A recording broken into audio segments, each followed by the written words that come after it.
கெட்டி மேளம் சீரியல்ல என்ன நடந்ததுன்னு பார்க்கலாம் வாங்க வீடியோக்குள்ள போலாம். துளசி பஸ்க்கு வெயிட் பண்ணிட்டு இருக்காங்க. பஸ் வந்ததும் பஸ் ஏறிடுறாங்க. பின்னாடியே வெற்றி ஓடி வந்து பஸ் பிடிச்சு ஏறிக்கிறாங்க. தலைவா என்ன பார்த்துட்டு இருக்க, அதான் கோந்திருக்காங்கல்ல அண்ணி பேசுங்கிறாங்க. யாரடா அது குஸ் குசுன்னு நமக்கு பின்னாடி பேசுதேன்னு துளசி திரும்பி பார்க்கறாங்க. அந்த வெற்றியை பார்த்ததும் ஐயோ இவரா அப்படின்னு திரும்பிக்கிறாங்க. அடடா அத்தை பொண்ணு கமலியா, நீ எப்பவும் இதே பஸ்ல தான் போவியா?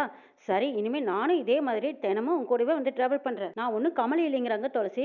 ஏய் கமலிங்கிறது எனக்கு தெரியும், உன்னோட குரல் எனக்கு தெரியாம போயிடுமா? நீ என்கிட்ட போய் சொல்ற. எனக்கு எப்பவுமே விளையாட்டு தான். சரி முறப்ப என்கிட்ட விளையாடாம வேற யார்கிட்ட விளையாட போற நீ? சரி வீட்ல அத்தை மாமா எல்லாம் நல்லா இருக்காங்களா? அவங்கள நான் கேட்டதா சொல்லு.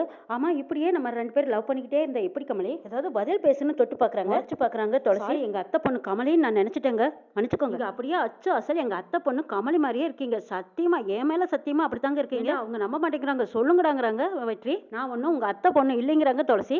மேடம் நம்மளுக்குள்ள ஏதோ ஒன்று ஓடிக்கிட்டே இருக்கிற மாதிரி இருக்குதுல்லங்கிறாங்க. ஐயோ இது என்னடா இது பெரிய டார்ச்சலா போச்சு அப்படின்னு நினச்சிக்கிட்டு துளசி சார் வண்டியை நிறுத்துங்க, நான் இறங்குற இடம் வந்துருச்சுன்னு சொல்லிட்டு போய் போலீஸ் மேடம் ஒருத்தருக்கு வந்திருக்காங்க. இதோ எனக்கு பின்னாடி இருக்கிறவங்க யாருன்னே தெரியல, என்கிட்ட பேச்சு கொடுத்துக்கிட்டே வம்பளுக்குறாங்கன்னு சொல்லிட்டு துளசி அந்த இடத்துல இறங்கிடுறாங்க. போலீஸ் என்னடா நீங்க எல்லாரும் பொண்ணுங்க கிட்ட கலாட்டா பண்றீங்களான்னு கேட்குறாங்க. அப்படி இல்லை பேச்சு கொடுத்துட்டு வந்தோங்கிறாங்க. அடடா நீங்க முன்னாள் எம்எல்ஏ பையன் தானே, வெற்றி தானே நீங்கன்னு கேட்குறாங்க.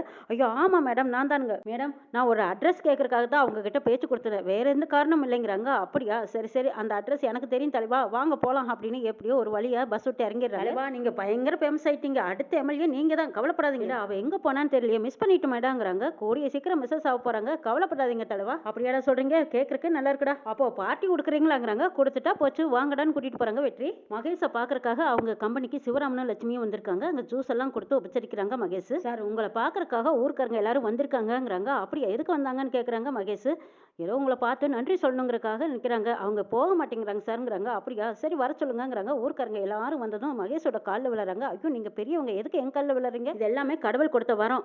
அவங்க அசிஸ்டண்ட்டை கூப்பிட்டு இவங்க எல்லாத்துக்கும் சீக்கிரமா வீடு கட்டுறதுக்கான ஏற்பாடு பண்ணி கொடுங்கிறாங்க. சரிங்க ஏன்ட்டு போகிறாங்க. மகேஷை வாழ்த்துறதையும் பாராட்டுறதையும் சிவராமனும் லட்சுமி அம்மாவும் பார்த்துக்கிட்டே இருக்காங்க. நீங்கள் ஏன் நிற்கிறீங்க, உட்காருங்க.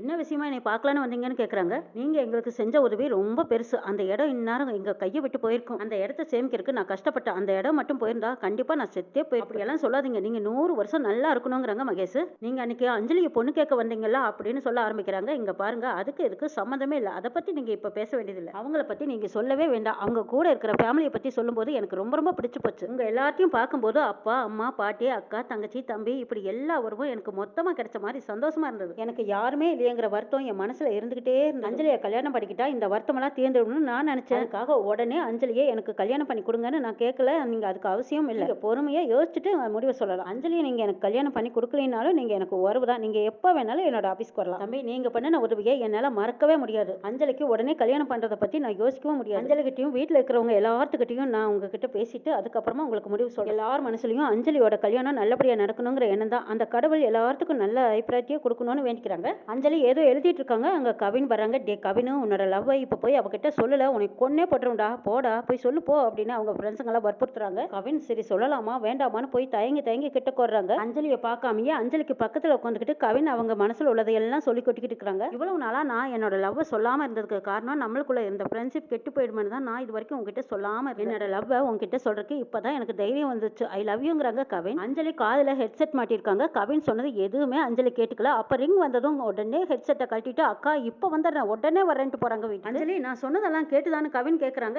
ஏதோ கேட்டுதுங்கிற மாதிரி சமாளிச்சுட்டு போறாங்க. அஞ்சலி ஃப்ரெண்ட்ஸுங்களும் ஓடி வந்து டே அஞ்சலி கிட்ட உன்னோட லவ்வை சொல்லிட்டியாங்கிறாங்க.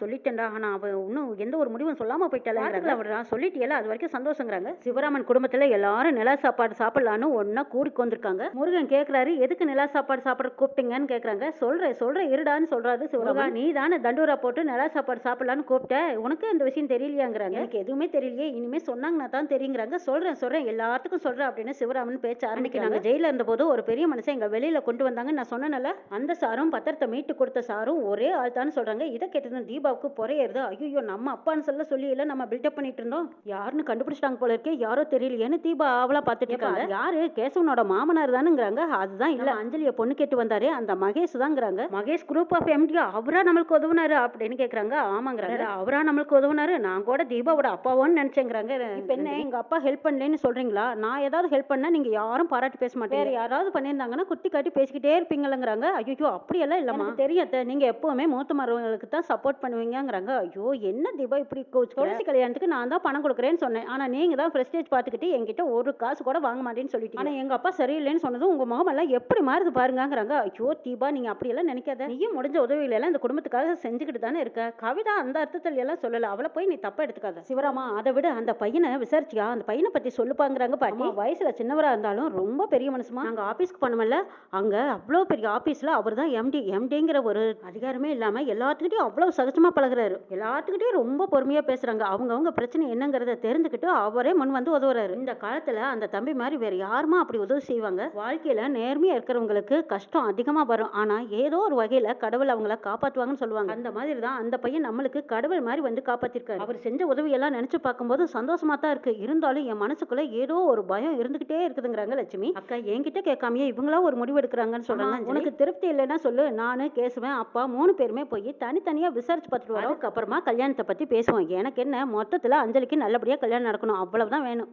இப்படி ஒரு நல்ல சம்மதத்தை நம்ம மிஸ் பண்ணிடக்கூடாது. நம்ம விசாரிச்சு பார்க்கலாங்கிறாங்க கேசவன். கவின் அஞ்சலி கிட்ட சொன்னதையே நினைச்சிட்டு இருக்காங்க. ஏன்டா டேய் நீ உடனே போய் சொல்லிட்டு அஞ்சலி என்னடா ரெஸ்பான்ஸ் பண்ணான்னு கேட்குறாங்க. நான் உடனே சொல்லிட்டேன்ல, அதனால அவ யோசிச்சு சொல்லுவான்னு நினைக்கிறேன். நீ சொன்னது அவ காதுல விழுந்ததானே டவுட்டா இருக்கு. சரி நாளைக்கு காலையில வரைக்கும் வெயிட் பண்ணி பார்க்கலாம். நாளைக்கு காலையில வந்து ஏதாவது சொல்லுவல்ல, அப்ப பாத்துக்கலாங்கிறாங்க. சேதுராமன் அவங்க கூட வேலை செய்யற அவங்க ஃப்ரெண்டை கூப்பிட்டு, ஆமா நடந்த விஷயங்கள் அத்தனைக்கும் எனக்கு யார் உதவுனாங்கன்னு தெரியல, பெரியவர்னு சொன்னாங்கல்ல, அந்த பெரியவர் வேற யாரும் இல்லை, நம்ம அஞ்சலியை பொண்ணு பார்க்க வந்தாரு அந்த Mahesh group company Mahesh MD. அவர் தான் இவ்வளவு பெரிய பிரச்சனையில நம்மளுக்கு உதவி இருக்காரு. சரி எதுவா இருந்தாலும் ஃபேக்டரியில வந்து பேசிக்கலாம். சரி போன வைக்கட்டுமான்னு வைக்கிறாங்க. அந்த பையன் நம்மளுக்கு தான் உதவி இருக்கிறாருன்னு பார்த்தா இன்னும் எத்தனை பேருக்கு உதவி இருக்காரு பாரு. தெரியாதவங்களுக்கெல்லாம் வீடு கட்டி கொடுத்துருக்காரு. இன்னைக்கு அவங்க சந்தோஷப்படுறத விட அடுத்தவங்க சந்தோஷத்தை பார்த்து சந்தோஷப்படுறது தான் பெரிய. அந்த பையனுக்கெல்லாம் கோயில் கட்டி கும்பிடலாங்கிறாங்க. என்னங்க இந்த அளவுக்கு நீங்க அந்த பையனை பெருமையா பேசுறத பார்க்கும்போது எனக்கு பயமா இருக்குதுங்கிறாங்க. பயப்படுறியா? எதுக்கு பயப்படுற? ஆமாங்க, ஏற்கனவே துளசி விஷயத்துல நடந்ததெல்லாம் பார்க்கும்போது ரொம்ப பயமா இருக்கு. அதே மாதிரி இதுவும் இருக்குமோன்னு பயமா இருக்கு.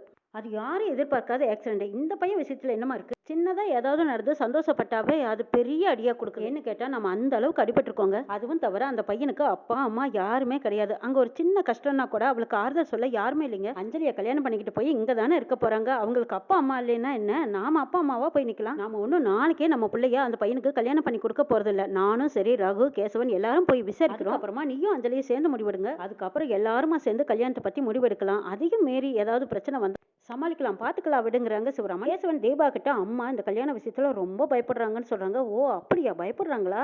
நான் என்னமோ நாளைக்கு இந்த சம்மதத்தை பேசி முடிச்சிருவாங்களோன்னு நினைச்சேங்கிறாங்க. அது எப்படி முடிப்பாங்க? துளசி விஷயத்துல நம்ம ஏற்கனவே அடிபட்டு இருக்கோம்ல. அஞ்சலிக்கு பார்த்துருக்கிற மாப்பிள்ள பெரிய பிசினஸ் மேன், அது மட்டும் இல்ல பெரிய பணக்காரன் கூடங்கிறாங்க.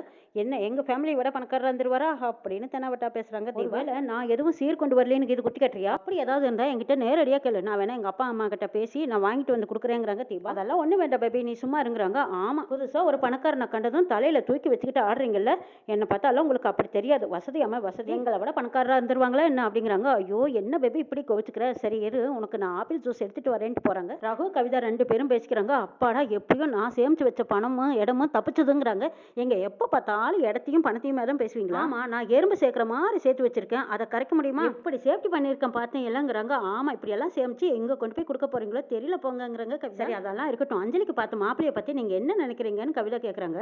பையன் பார்க்கறதுக்கு நல்லா இருக்கான், சரியான வசதியானவன், இதை விட வேற என்ன வேணும்னு கேட்குறாங்க. எங்க வசதி இருந்தால் மட்டும் போதுமா கவிதா? மனுஷனுக்கு உசுறு எப்படி தேவையோ அதே மாதிரி வாழ்க்கைக்கு பணம் தேவை. அது அந்த பையன்கிட்ட நிறைய இருக்குங்கிறாங்க. பணம் மட்டும் இருந்தா போதுமா? கையை காலு மூக்கு இது எதுவுமே பார்க்க மாட்டீங்களாங்கிறாங்க. அப்ப உனக்கு என்னடே வேணும்? சரி அந்த பையனை பத்தி விசாரிக்கணும் அவ்வளவுதானே. நாளைக்கு வெடியட்டும், வெடிஞ்சதும் அந்த பையனை பத்தி விசாரி. சரி அதெல்லாம் இருக்கட்டும், உங்க தங்கச்சி கல்யாணத்துக்கு நீங்களும் கொஞ்சம் சப்போர்ட் பண்ணுங்கன்னு சொல்றாங்க. எப்ப பார்த்தாலும் என்னோட சேம்பிளியே தான் கை வைக்க பாப்பியா? அவர் தான் கல்யாண செலவு பூரா ஏத்துக்கிறேன்னு சொல்லிட்டாரு, அப்புறம் எதுக்கு நாம செலவு பண்ணும்? என் பணத்துல ஏதாவது கைய வச்சா அவ்வளவுதான் சொல்லிட்டேன்ட்டு போறாங்க. ஸ்ரீகாந்த் வீட்டுல தியாவை கொடுமைப்படுத்திட்டு இருக்காங்க ஜெகனோட அம்மாவும். குழந்தை கொடுமையெல்லாம் தாங்க முடியாம ஜெகனோட ரூமுக்கு போறாங்க. ஜெகன் ரூம்ல அவங்க போனை வச்சிருக்காங்க. அந்த போனை எடுத்து மெசேஜ் அனுப்பிச்சிடறா தியா. துளசிக்கு ஒரு மெசேஜ் வருது, அது என்னன்னு எடுத்து பாக்குறாங்க. எனக்கு இங்க இருக்க கஷ்டமா இருக்கு, என்ன ரொம்ப கொடுமைப்படுத்துறாங்க, என்னை எப்படியாவது வந்து காப்பாத்தி கூட்டிட்டு போங்க அம்மான்னு மெசேஜ் அனுப்பினதப்பா துளசி மனசு பதறி போயிருது. துளசி அஞ்சலி கிட்ட சொல்றாங்க, தியாவை எவ்வளவு கொடுமைப்படுத்துறாங்க, நாங்க இப்பவே போகணுங்கிறாங்க.